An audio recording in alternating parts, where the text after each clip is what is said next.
बदउनवानी खिलाफ जिदोजहद सॼी क़ौम जी गॾियल ज़िम्मेवारी आहे। सदर आसिफ़ ज़रदारी जो चवणु करप्शन इदारनि खे कमज़ोर ऐं अवाम जो एतमाद घटाए थी।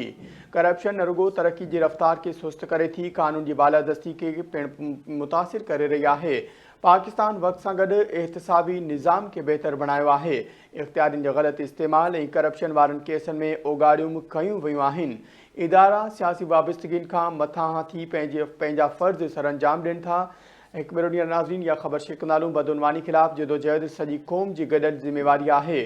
सदर आसिफ़ ज़रदारी जो इहो चवणु आहे, करप्शन इदारनि खे कमज़ोर ऐं अवाम जो एतमाद घटाए थी। करप्शन न रुगो तरक़ी जी रफ़्तार खे सुस्त करे थी, क़ानून जी बालादस्ती खे पिणु मुतासिर करे थी। पाकिस्तान वक़्त सां गॾु एहतिसाबी निज़ाम खे बहितर बणायो आहे। इख़्तियारनि जो ग़लति इस्तेमालु ऐं करप्शन वारनि केसनि में ओगाड़ियूं बि कयूं वयूं आहिनि। इदारा सियासी वाबस्तगियुनि खां मथां थी पंहिंजा फ़र्ज़ सरअंजाम ॾियनि। सदर आसिफ़ ज़रदारी पारां इहो चयो वियो आहे।